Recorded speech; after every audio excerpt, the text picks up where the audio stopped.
Hey, folks, and welcome to Drinking Alone with Friend, a podcast where two friends drink alone together. Oh, my God. For some reason, that's what we do. Oh, my goodness. For some reason, without it threw everything off. Friend threw everything off. Without the S and the two, we're just, I'm Obert.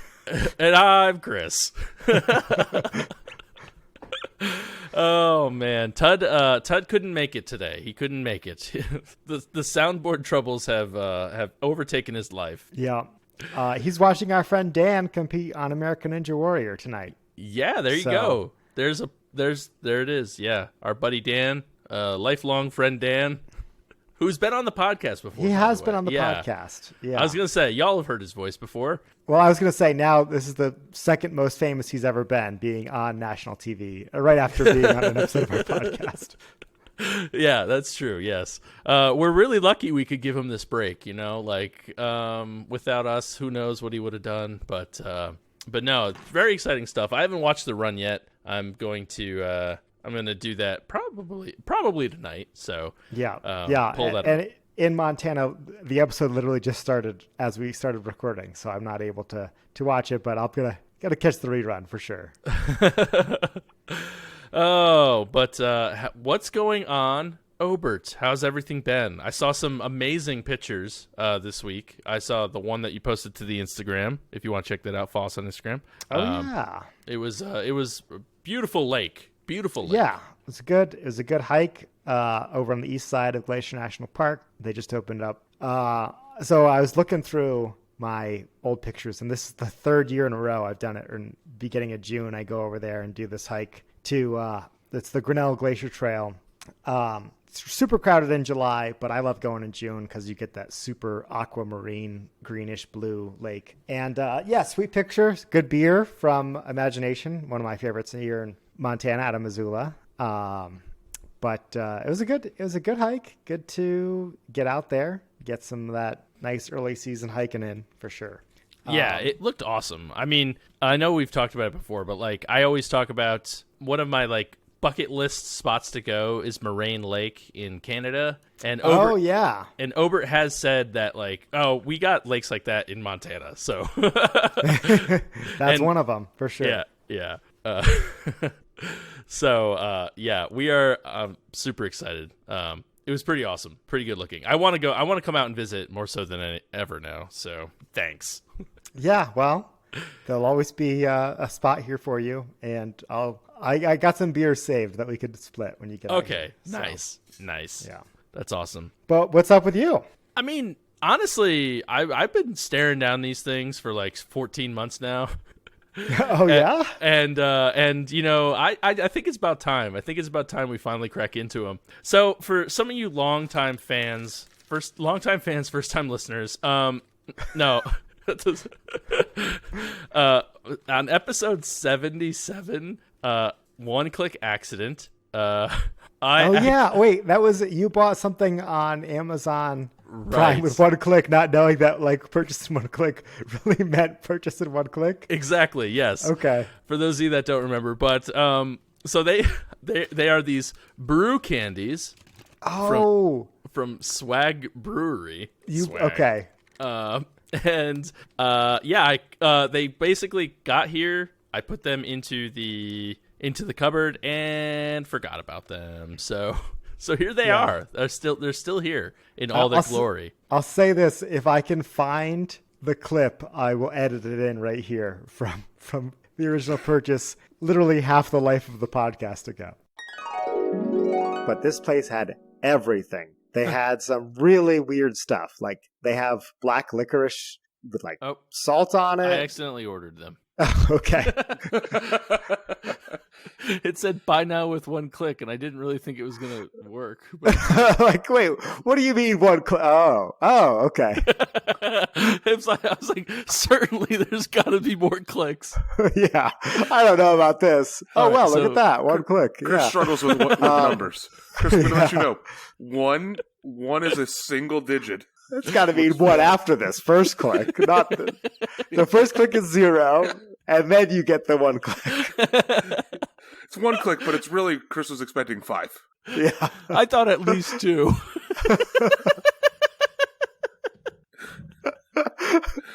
Anyways, so I'll let you know what they taste like.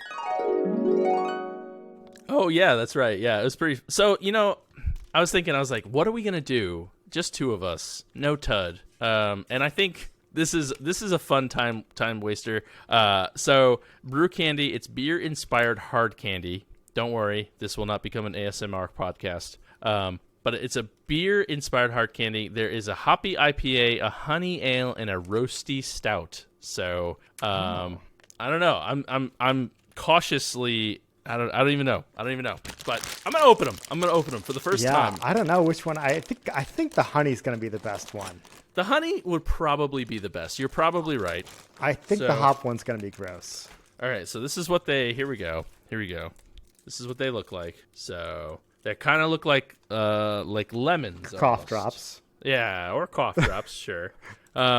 So there's the three varieties. I assume lemon or the honey ale is gonna be the best. So I think the green is the IPA, and then these two. So I don't know. What do you think? Which one should I try? Which one should I start off with? I'll probably try them all before the end of the podcast. Yeah. Well, I was gonna say I feel like you need to have a little break in between them. So yeah. I think you should start with the green one. It was all the way on the end of the three of them. Okay. So the green one, I'm gonna open it up. They're individually packaged. Sorry, I said no ASMR, and then I did that. How dare I? I know. You teased us. All right. It's like a mailbag, a clock over here. Are you chomping down on this hard candy? No. Okay. I'm trying to not make a lot of noise. Because I know that sets people off sometimes. All right, so I'm pretty sure this is supposed to be the IPA one. However, not a promising start. Yeah, I was gonna say. However, it's not hoppy. I mean, I guess it's like floral. So I guess technically that could be hoppy. It's not what I expected. I don't know if I like it very much. I mean, it's not bad. It's sweet, which is, I guess, what you're looking for in a candy. But yeah, it's not what I expected. I expected like bitter, almost more bitter than this. But I guess there are many aspects to an IPA, and floral is indeed one of them. We've talked about it many a time. So yeah. Well, I was going to say there's probably a reason why there aren't other hop candies out there. Yeah, I guess that's true. It's definitely not bad. Is it my favorite hard candy I've ever had? No, but again, we have the honey and the classic stout to go. But yeah, I mean, even if I'm trying to think, it's like, is this a beer? And even then, I don't think that's the case. I think Does it taste like any other candy you've had, or is it totally unique? It's pretty unique, honestly. It's I don't know. I've never had anything quite like this. So because it's not like fruity, it's not minty. It's just floral sweetness. So it's a little weird. It's not bad, not terrible, but it's definitely not what I expected. So I'm hoping the last two are a little bit better, but it is what it is. We'll make it through. There's actually enough. I was just talking. I was like, I'm sending out beer boxes. I may have to include some of these. Maybe include some of these in the beer boxes. Little packaging, little treats in there. Little treats. Yeah, hunt for the treats. Just so you guys can. Well, I say you guys, but the people that are receiving the beer packages, which just so happen to be Obert and Tud, can get in on the one click accident. So, but okay. It's a different start. But there is a really, really good way to clean my palate from this. Tell me more. All of this hard candy is making me thirsty. All this mouth-watering candy. All of this mouth-watering candy. So this is a beer that I'm pretty excited for. And it came off a recommendation from one of the owners of Ultimate Ales, which I've talked about before, little bottle shop. I finally got to stop by. I had one of their beers. I've had quite a few of their beers recently, so from Ultimate Ales. But it's a nice little shop in Mooresville, North Carolina. If you're ever in the area, stop by. Tell them I said hi. And but this is from a small batch brewery called the Percent Tap House. And, the Percent Tap House? Well, Percent Tap House. Brewed for Percent Tap House by Pilot Brewing Company. So actually, I guess it's a tap house that So Pilot Brewing Company apparently made this for the tap house, according to what the can says. This is called Auspicious Sunlight. It is a West Coast IPA brewed in dry hop with Citra, Strata, Sequoia, and Sativia hops. So kind of a cool little can design there. I mean, isn't sativa like a strain of like a chemical in weed? Like, maybe. Don't ask me. Why are you asking me? That's the mellow one. Coppers. Maybe you might be right. So I'm pretty excited about this. They said it was like a limited run, and plus the small batch brewery. I do think it's kind of cool. So yeah, and plus West Coast. I don't have a ton of West Coast beers on the podcast, and I think we need to break our East Coast bias. We have so much. I think we need to break free of it a little bit. So here it is. Okay, the pour. Yeah, I know. I try and bring West Coast on every once in a while, but I can't help it. I don't know if it's just hard coded in my genes growing up in New England. Oh, there's a lot more West Coast. There's a lot more West Coast beers out here, but I don't know. New England IPAs just keep calling me home. Yeah, I know it's hard. It really is hard, but there is good beer everywhere, as I've learned living in all the states now. All three of them, the three that matter.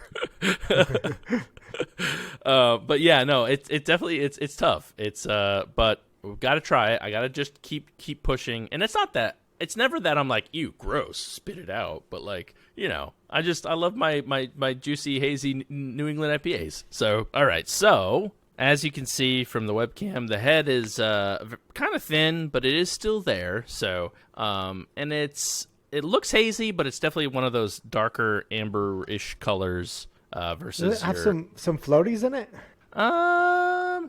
It looks like it may have. Yeah, it looks like it may have a little bit of floaties in there. So, let's see what we get. Oh man, I need a beer.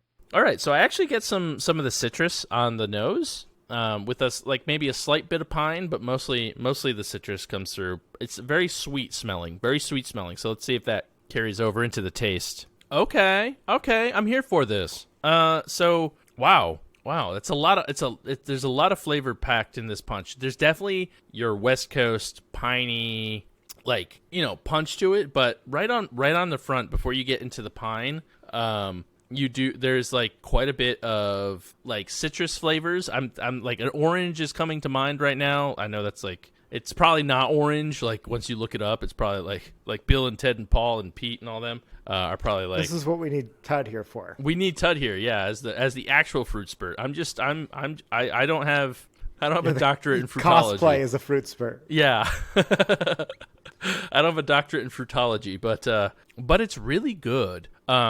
It's got a bit of bitterness to it, but not overpowering by any means. I got that orange and the pine kind of holds off and then tails off at the very end. Very well done beer. Man, and even now, like as I have the flavor of the pine is still in my mouth, but again, it's not like it doesn't punch you in the face so much. You just definitely get a little bit of that nice West Coast IPA flavor. I'm a big fan. I really like it. Man, I've had some bomb beers today.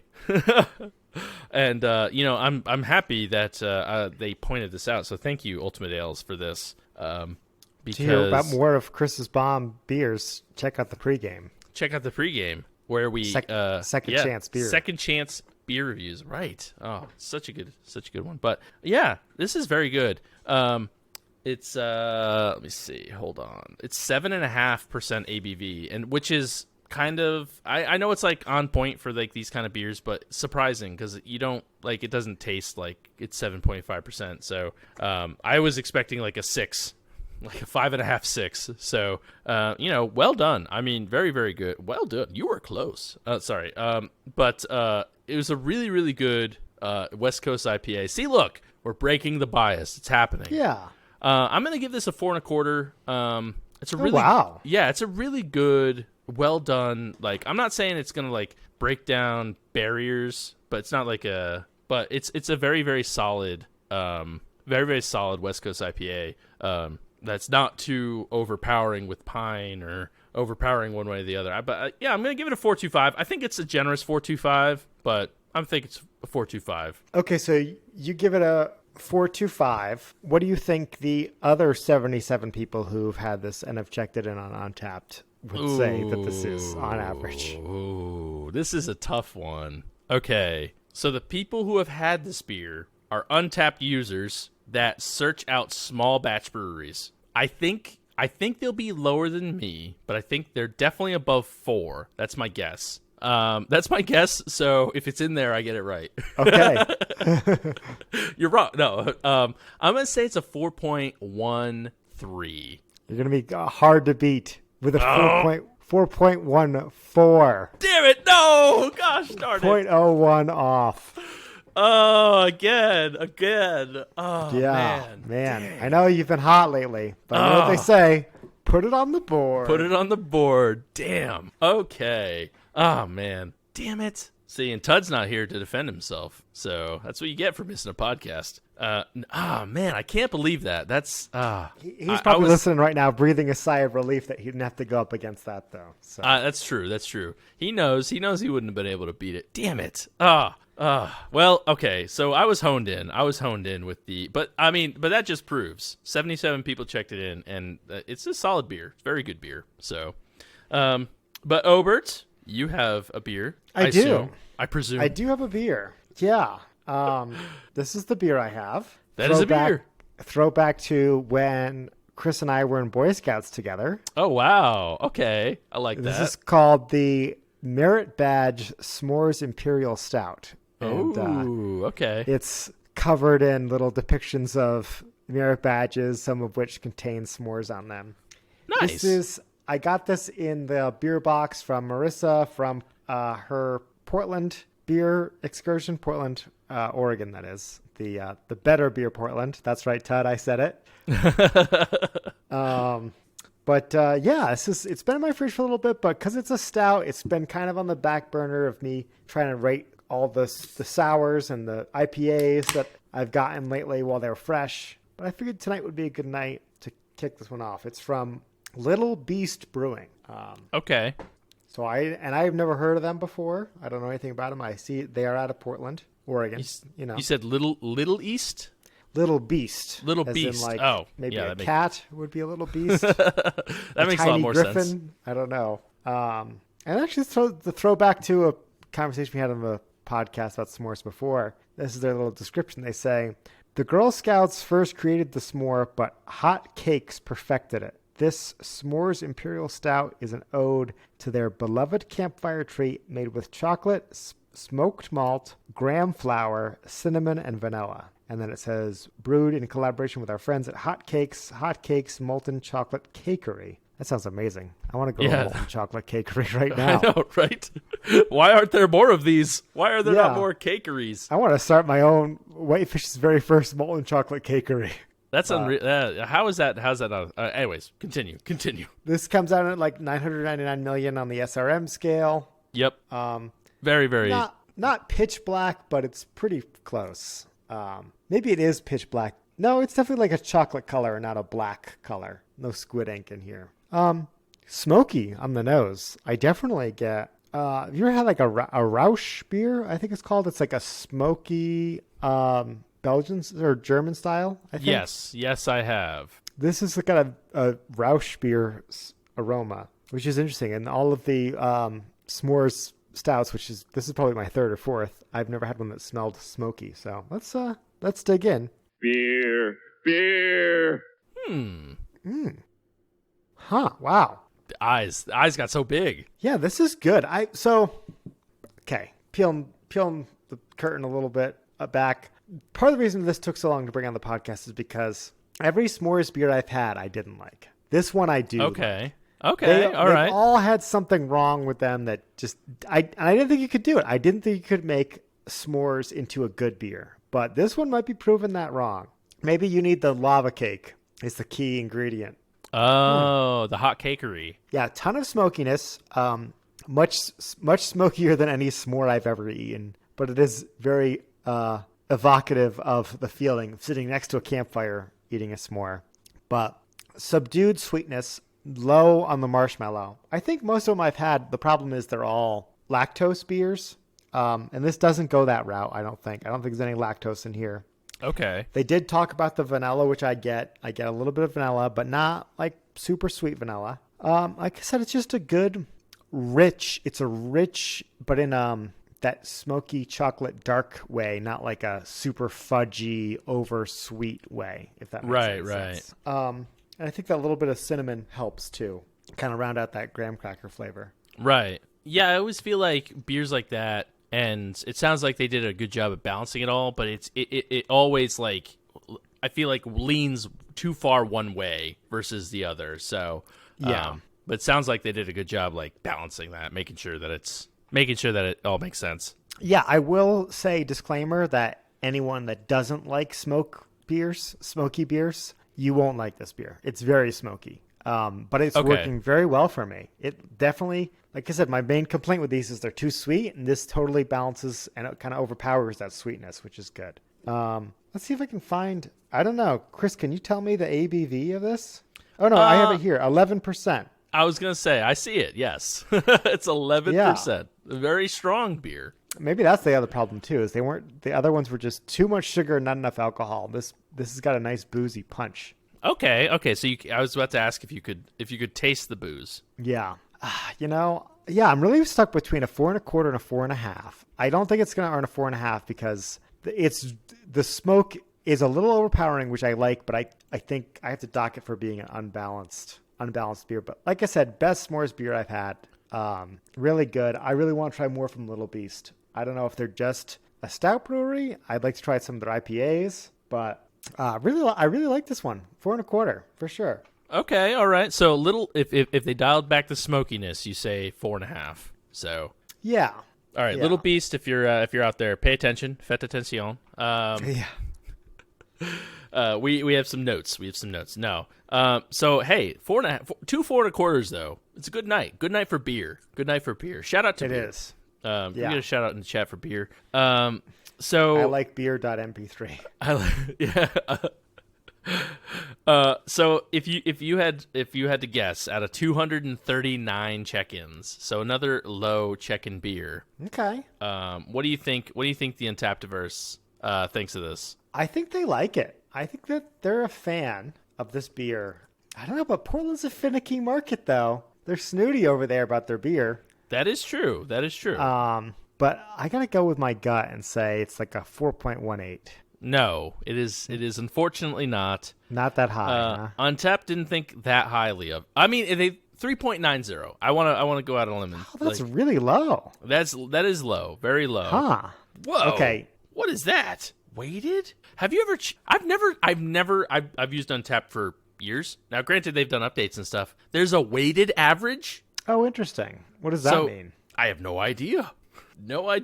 I clicked on the everyone rating because I was like, oh, let me see, and the weighted average is a 3.79. So I have no idea what that means. Maybe like the most. I have no idea. Interesting. Very cool, but interesting. Huh. I never noticed that before. Sorry. Derail the podcast. Yeah, I just want to look at. I'm looking at what Little Beast, some of their other popular beers are. See if they're an IPA brewery or not. It doesn't look like it. Their top beers seem to be stouts, farmhouses, Belgians. They don't really seem like they do IPAs. So I mean, a lot of sours and farmhouses. Eisbach or Eisbach, I don't know how you say it. EIS. I would say ice, but yeah, a lot of traditional European styles, which I'm down with. I'm really surprised at how low this rating is, to be honest.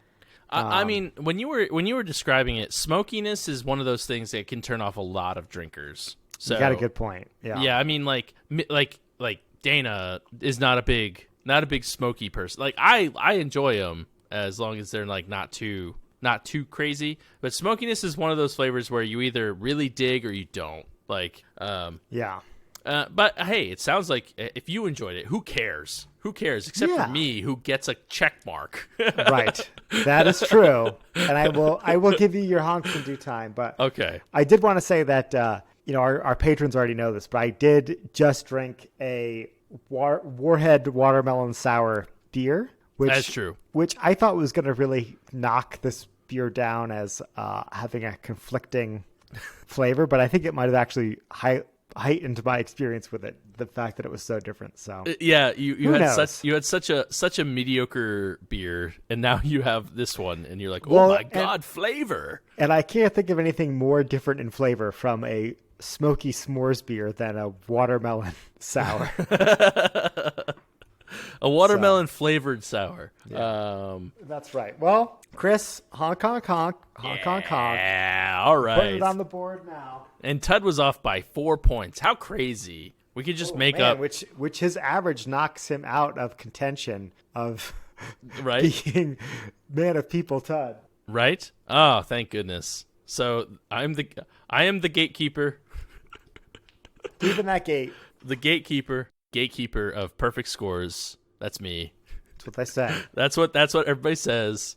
And I seem to be getting further and further away from the perfect score. So I think the problem is that as a podcast, our average can only get so close. So the closer that you and Tud get, the further I am kicked away from the right number. Maybe that's what it is. Who knows? I don't. You know, it's me and Tud have been on fire recently. So you guys really have, and I've been left field. Yeah, I was like 0.01 off, and then he gets it right, and I'm like, son of a gun. Or we both were, and then Jenna was right in there. She was in there too. I've been in left field, and these have all been bunts. That's basically what's going on. Obert is basically the podcast version of me in T-ball, where I'm out with my hands in my pockets in outfield. Yep. Glove on the ground, picking dandelions. Picking dandelions. Oh boy, why did I ever play baseball? I'm so bad at stuff. I think you have to do it. I think everybody has to do T-ball. I think you're right. Yeah. Just to prove that you're not good at baseball, and then you can quit. But you know what's funny? I've brought this up before. I would play adult T-ball. Like if there's T-ball right now, I'd play the piss out of it. It would be awesome. Like I wouldn't be good or anything, but it would be a lot of fun. Just get together, drink beers, and like play T-ball. Come on. Yeah. I mean, what's better than that? You don't even need outfielders. You don't even need outfielders. Like, I mean, if you hit it, it's gonna go. Oh, so you just want to play Topgolf? Sure, but I want it to be cheaper. Okay, so you just want to go to a driving range. There we go. Go to a driving range. Yeah. And I think that's Chris's pre-handle. Go to the driving range with your friends. And drink beer while doing it. Yeah. So I don't know if the most driving ranges frown upon that, but it is what it is, I guess. Not the cool ones. Yeah, Not I guess the Topgolf ones. Not the top. They're opening a second Charlotte location, by the way. Not that I went to the first, but I was like, oh, that'd be fun. You should go. I think you'd have a good time. As someone who is very bad at golf, but always likes to go, yeah, I mean, I hate golf, and I have fun at Topgolf. Oh, really? See, look, I like golf. I'm bad, but it's a lot of fun. Actually, I've been talking to some folks that I met through streaming, and then actually a guy at work the other day. They've been talking about disc golf, and I'm like, oh man, I haven't been disc golfing in a while. Yeah. It makes me miss that little Groton course that we used to go to all the time. Like, I know. I was thinking about that the other day, actually. I wish there was an awesome little golf course, disc golf course I could go to. But I think there is, but the problem is you don't have anybody. You don't have the same crew that you would go with. That is true, and like you should take CJ disc golfing. I should. He would be done. No, he likes throwing things, so yeah. Maybe I'll hone him into like Tiger Woods back in the day, except the disc golf Tiger Woods. Yeah. There's a lot more money in disc golf, clearly. I think so. The PDGA is popping off. Yeah, right. Now. But because you are drinking a stout. I see the stout. I have a roasty stout. Brew candy that I'm going to get into. Yes. There you go. Transitions. So I'm excited. The first one, florally goodness, kind of sweet. This one, let's see. Now I am drinking a West Coast IPA, so I don't know what's going to happen, but here we go. Okay, this is what I was expecting. So roasty stout. I definitely get some of those classic. Like, it's still sweet because it is candy, but I can definitely tell that this was based after a beer versus something that was kind of just made. You know what I mean? Okay. Yeah. Like, I definitely get, like, it tastes like a stout. Again, a little bit sweet, but I get those like dark, the dark malt flavors. A tad bit of the bitterness.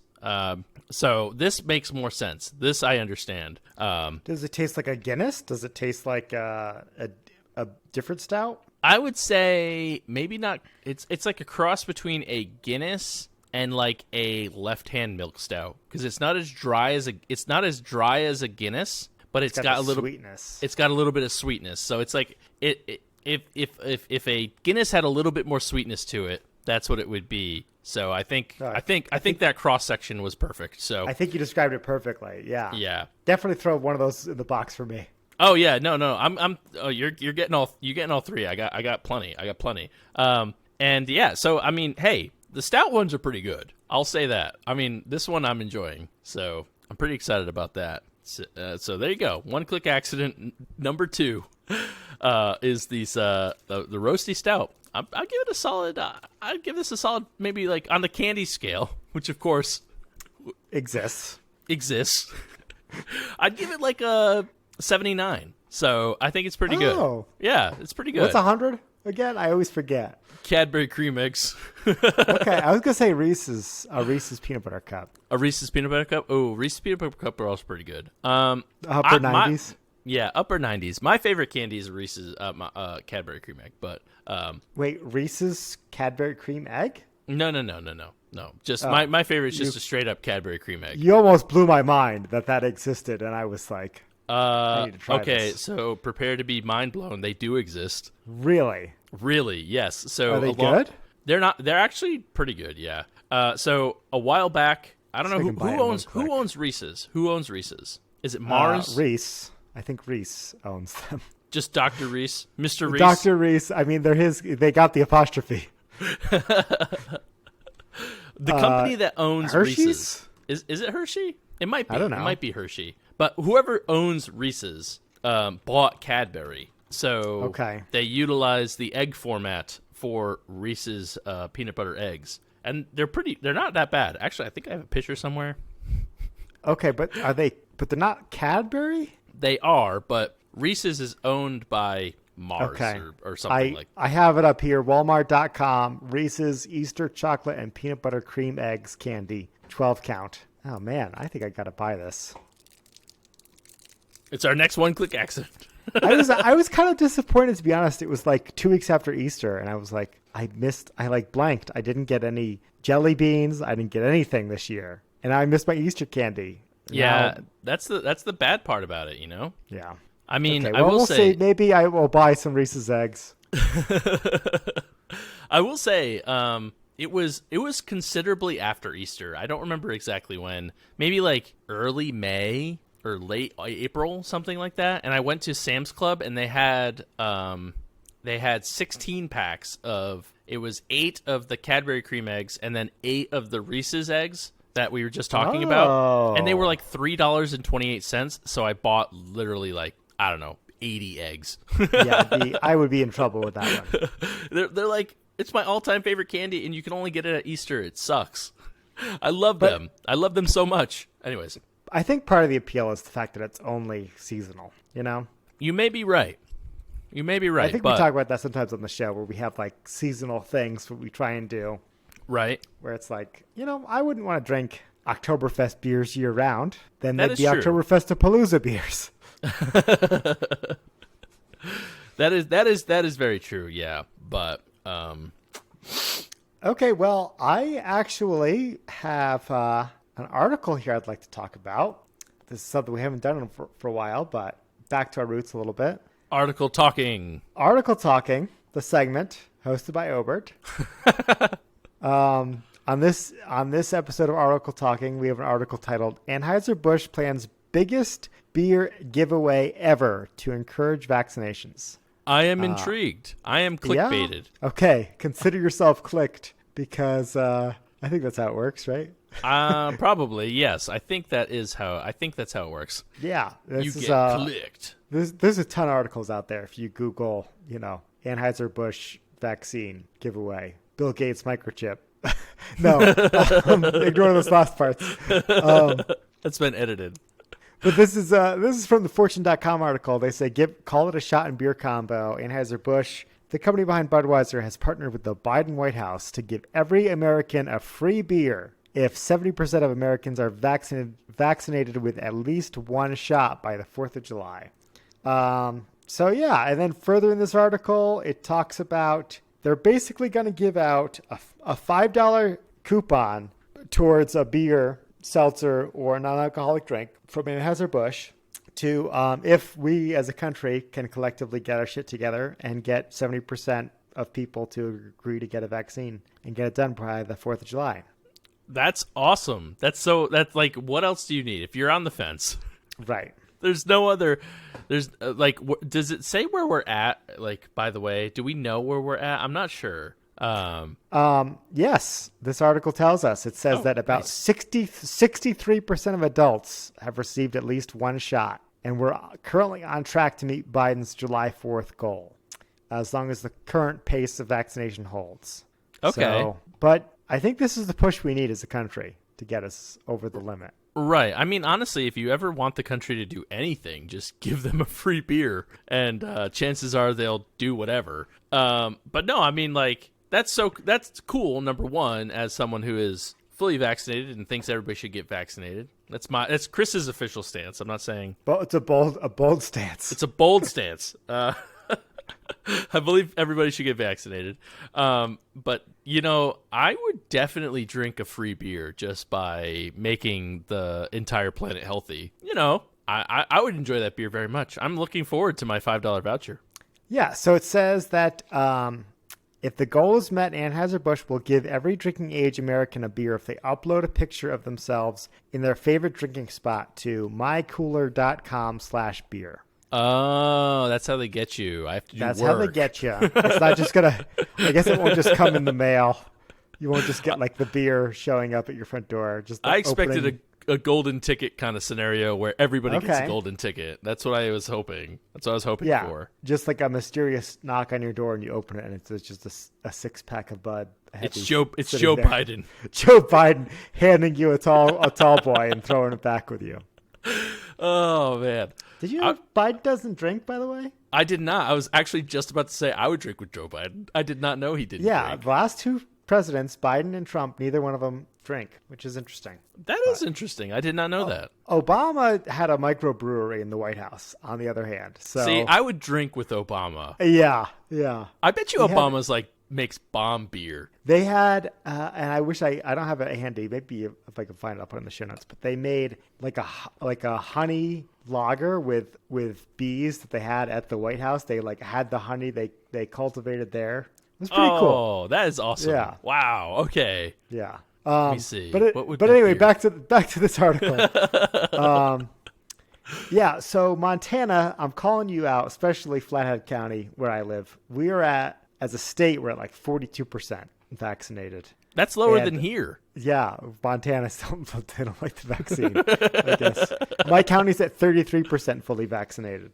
And So- and that's you. That's it. Yeah, that's it. It's just me and the other two people won't want to do it. But Montanans, I'm calling you out. Do your part. Get the vaccine. Get me a free beer, please. There you Get go. yourself a free beer.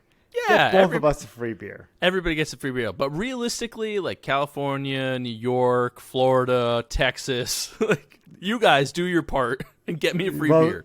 They are doing their part. That's for true. sure. That is true. That's true. That's true. They're doing better than us, I think. I think so too. Well, that's cool. I think that's a really fun program. And Yeah. I don't know. We're gonna have to. We should all. I don't know how it's gonna work, but if we do, we should all bring our free vaccination beers to the podcast. I think so too. I think we got to call up the news, tell them on top of Anheuser-Busch's announcement, there's a second announcement that we'll drink the beer and record an episode. At news, yes. Yeah. There we go. I Tweet mean, it at news. I think that's how we get them. excuse me, news. Are you here? Patch him News in. to be honest, news probably listens to the podcast. So Right. News right in. yeah, Who's right in? Well, all that free beer talk has got me really craving a sweet.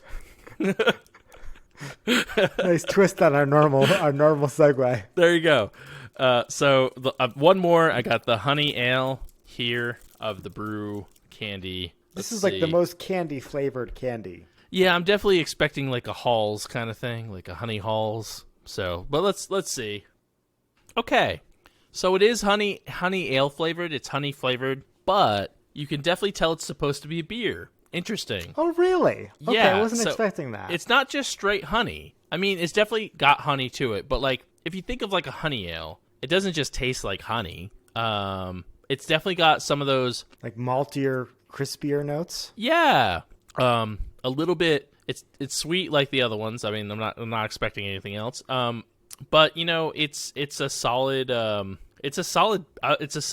solid candy. I mean, the last two, I will say, I think I started with the right one because the last two have been kind of on point. Like, I'm not saying it's the best candy I've ever had. I think the stout's my favorite of the three, but it's pretty neat. It's definitely different. Shout out to Swag Brewery if you are a real brewery. You're definitely a real candy company. Yeah, I'll look into that while you tell us about this candy. But I mean, yeah, it definitely has like beer characteristics where it's not straight up just honey. It is got some of that bitterness to it. Okay, so Swag Brewery doesn't appear to be a real brewery. They just Fair make enough. beer stuff. Fair enough. Okay, that's fair. But yeah, it's a solid little thing to have. I'm actually I'm like, taken aback by it. So there you go. That's my one click accident from 70 episodes ago, pretty much. It's made great content. Yeah, it was good. It was really good. Yeah, but then and now. Well, definitely then.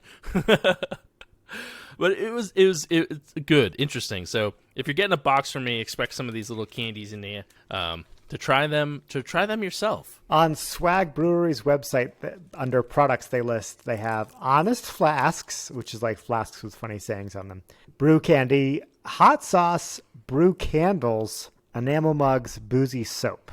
Okay. So here's an interesting thing. Sorry, as I took the candy out of my mouth, it's like a slight anise. I think that's the right terminology for it. Licorice. Yep, aftertaste, which I'm not crazy about. So the aftertaste is kind of ruining it a little bit for me. But yeah, luckily I have a little bit more beer to wash it back down with. But like you said, it's just more complex than just like a honey Halls. Mm-hmm. Yeah. Yeah, 100%. I was not expecting that. I was expecting a honey Halls, but yeah, they're I'm interested in their candles here though. I don't know how much I would really pay for a candle. They're charging $20 a candle, but they have hoppy IPA, bourbon whiskey, vintage Merlot, breakfast stout, vanilla porter, hard cider. A lot of these are not beers, you'll notice. No, they're not. But I know Chris is a man of candles.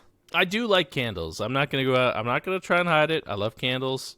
I don't burn them in the house anymore because you have children. I have the children everywhere, but and a billion cats. so many cats and children. But I mean, you said bourbon candle, and I could get behind a bourbon candle. Yeah, they describe it as rich, peppery, and oaty. It's currently sold out, but 40-hour burn time, hand poured in the USA, 8-ounce candle made from a recycled 22-ounce bomber bottle. I think 8 ounces is kind of low for $20. I think sure. I think like a Yankee candle is like 24 ounces, and it's like $20 ish. So it's been a long time since I've bought candles. But I think you buy this candle, you show up at like a Christmas, like a Yankee swap or something. It's gonna be a hot ticket item. Yeah, that'd be interesting. No one wants a shake weight. It's the new shake weight. If anybody is looking for birthday and or Christmas presents for Chris, this is the bourbon whiskey candle from Swag Brewery. The way to go. I'm here for it. I think it'll make a nice aroma. Everybody's gonna be like, "Oh, interesting house smell." Yeah, Chris. You know your house smells like whiskey, right? Oh wait, what? All right, but it is time to end the episode as we always do with our Frosty Mug of Wisdom. This week we're putting away the 3-handled mug, taking out the 2-handled mug, filling it up with life advice, things to watch, things to apps to download, maybe. But before we get there, we start this segment as we always do with the special song from Jordan. Jordan, take it away. Test your handle. Test your handle. Test your handle. Test your handle. Mug of wisdom!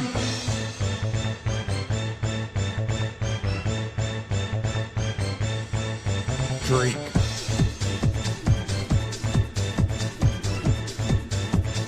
Mug of wisdom! All right. Thank you, Jordan. And without further ado, honk, honk, honk, honk, honk, honk, honk, honk, .01 honk off. Chris, the gatekeeper of this week's episode. Thank this week's you. Mug. Gatekeeping that mug. Who's handling first? I think I'm going to handle first, and I don't know if I should save this handle because I know we've talked about it a little bit via text message, and it's a bit of a different. It's a handle. It's a Netflix series or Netflix special. If it's the handle I think you're thinking of, I have a lot of thoughts. Okay, so I want to get into this. This is going to be, I think, a little longer handle discussion. It is. So parting the kimono. Last week we didn't do handles. I know you guys uproar, basically all across the Discord, the Facebook, the Instagram. Hashtag no handles was trending. Yeah, exactly. And but I did have this handle queued up. Now, at the time, I want to put you in the mindset. So I was super excited. I had watched about 30 minutes of this special, right? One of my favorite comics. I get his songs stuck in my head all the time. Bo Burnham was coming out with a new documentary or comedy special. It's supposed to be not documentary. I mean, but it kind of was. It was weird. It was weirdly both. But it came out with a comedy special called Inside. Now, at the time, I had watched about 30 minutes because I have kids, etc. And the first 30 minutes are extremely funny. Like, not as good as his old stuff, I will say, but like there were some funny parts, and like it was a very different style. And then the last 60 minutes really make you sit back and think a lot. So I know Obert's talked a lot. I mean, I'll say Bo Burnham Inside, check it out. But I was super, super pumped for it because he kind of, for those of you that don't know who Bo Burnham is, he's a comedian who has battled with like mental health issues his entire career, it seems. And he actually took like a 5 or 6 year hiatus just from some of his last specials. He's like, he had a bunch of really, really funny songs. So he had some mental health issues, and then he came in, and so I saw he was coming back, and I was like, oh, thank goodness. But it makes me really question if he's like better, like that's kind of my thing. So I don't know. Obert, you said you had some thoughts on it too, but I don't know. I did. Yeah. So Bo Burnham on Netflix is this special, which nowhere does he call a comedy special, but it's a special. I guess that is true. Called Inside, and he got his start on YouTube playing the piano and singing parody or funny songs. And like Chris alluded to, throughout the first half of the special, there's a lot of catchy, funny songs about, social commentary, that kind of thing. But the reason the special is called Inside is because he just basically describes the beginning of the special. The premise is he's going to spend a year inside this small room filming and recording and making this special entirely by himself. Now, this is someone who, like I said, got to start just as a 16-year-old kid in his bedroom playing a keyboard with a camera making YouTube videos. He then went on to be a touring comedian and do live stand-up in front of huge audiences, and he has since admitted that gave him panic attacks.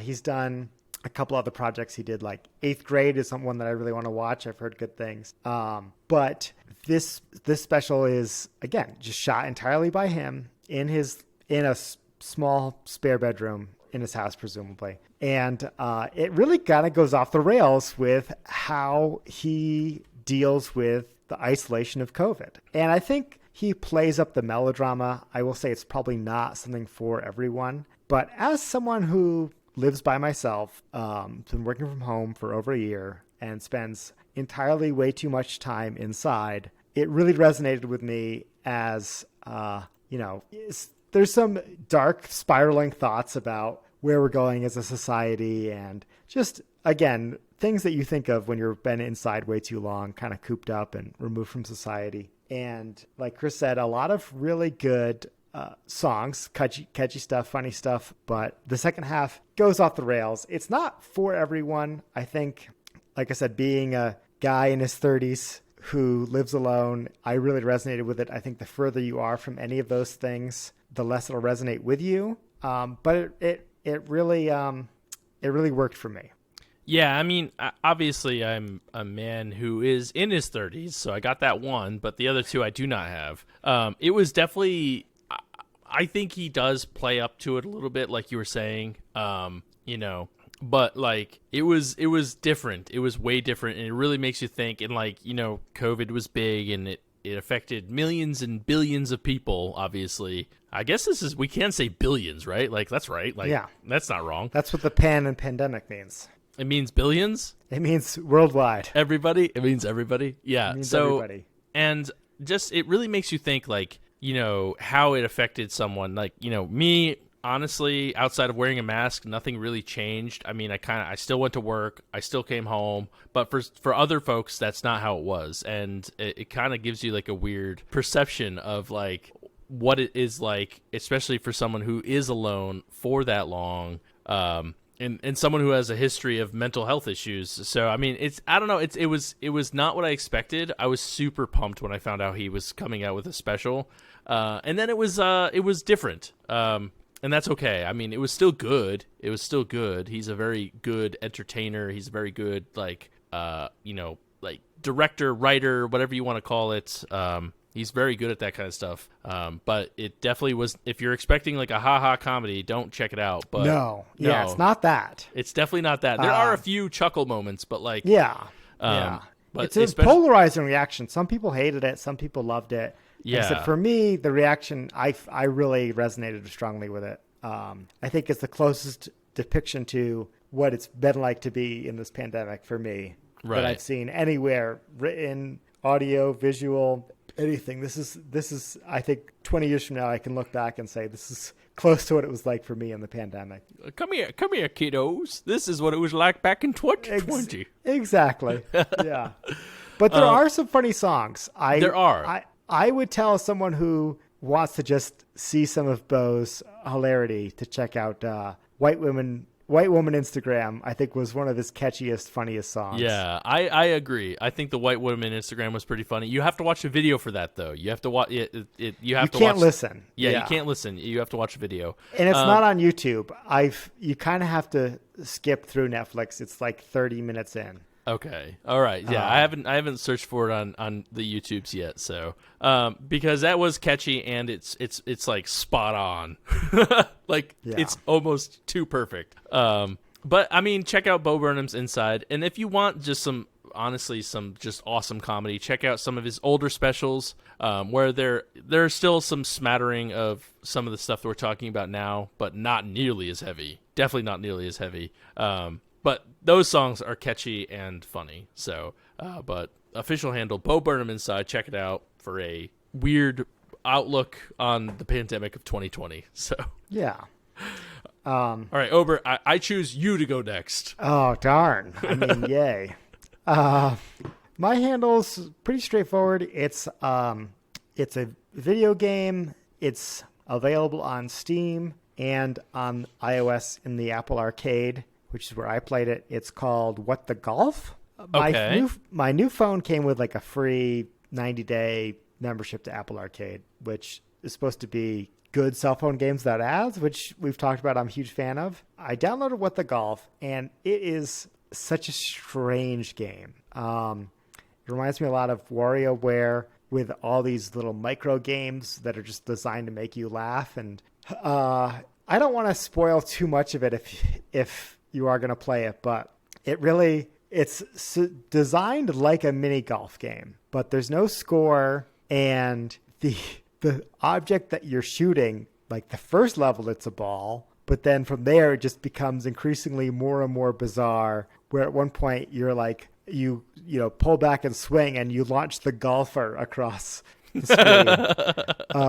Yeah, at one point it's like the couch behind the golfer just goes flying, and the game just gets so absurd and ridiculous. One of the levels in the demo is called Hole in One, and you go to take a swing, and the hole moves, and you have to put the hole in a giant number 1.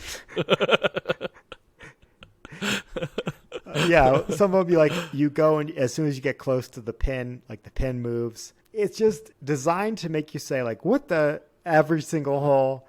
It does a really good job. It's a lot of fun. I know Tud wasn't a huge fan. We talked about it, but so not a 3-person handle on this one, but I really liked it. The other thing is the soundtrack is great. I think it just consists of people saying the words "what," "the," and "golf" in various harmonic tones. And it's just a great soundtrack, great game. What the Golf? It's like, I think it's $5 on Steam. I think you have to have Apple Arcade to get it. And I don't know if you can get it on Android, but you cannot. I just looked. But it's such a good game, even though it is a better cell phone game. I would say I would play it again on PC because of how much fun I had with it. Okay, so I don't need Apple. Games. I don't need Apple to get it on Steam. Right. I can just okay, cool, because Apple sucks. It sounds fun. It sounds very interesting. So yeah, who knows? It was it's also on the Switch. Oh, okay. I have that. And there's a whole world where it's first person golf, where you're like moving your phone to like aim. And interesting. That would be a lot of fun with the Switch, I think, especially if it's handheld. Oh, that's interesting. Yeah. Oh, I like that. That's cool. Yeah, Apple Arcade, Steam, Nintendo Switch, and Epic Golf Store. So if you have a Switch or an iPhone, those are 2 places I recommend to get it. Cool. I'll definitely check it out. It sounds pretty fun, and it'll be added to the many Steam games that I own. Yeah. Oh man. But I would like to thank you all for listening. Thank you to the breweries that we had on the podcast today. I would like to start off by thanking Percent Tap House, the small batch brewery, for their auspicious Sunlight West Coast IPA. And I want to thank Little Beast Brewing for the best s'mores stout I've ever had with their merit badge. Very nice. So make sure you follow us on all social medias at DAWF Podcast. That includes Instagram. Basically, Instagram is the big one. Do that because you see pictures of beer, pictures of beautiful lakes, etc. Make sure you're giving us a 5-star review on iTunes, Apple Podcasts, whatever the hell it's called now. No one can keep up. They change the name every 5 years. Like, how are you supposed to? Right? How are you really supposed to? They changed the name once, and we're supposed to remember. Come on. How are you supposed to remember? Give us 5-star reviews on that. A 5-star review like Painful Plays, who says, legendary. Friends together, drinking alone. It's beautifully elegant while putting a smile on my face. 12 out of 10 stars. Would do several more times. So do that. Do that. Yeah. You can copy that if you want. That's beautiful. It's a beautiful thing. But if you say something different, we might read it. Yeah, right. We may read it again. Who knows? I don't.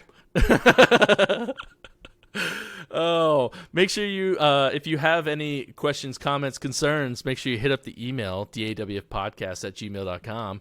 You know, we want to hear from you guys. If you have any topics of conversation, beer news, non-beer news, it doesn't even matter. You send it over there. Breakfast, I guess. I don't know. We've been saying it for 3 years. It hasn't worked yet. So I don't think anyone's given us, not a single breakfast has been sent. Makes you wonder the efficacy of this outro. Yeah, right, exactly. But yeah, no, thank you guys all for listening. Make sure you check out our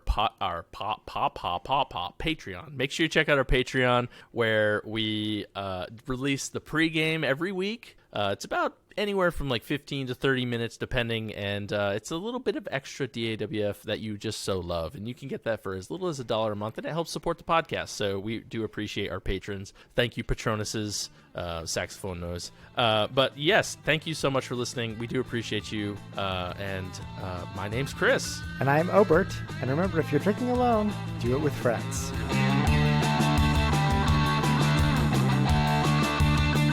No, I can't wait to get this beer box.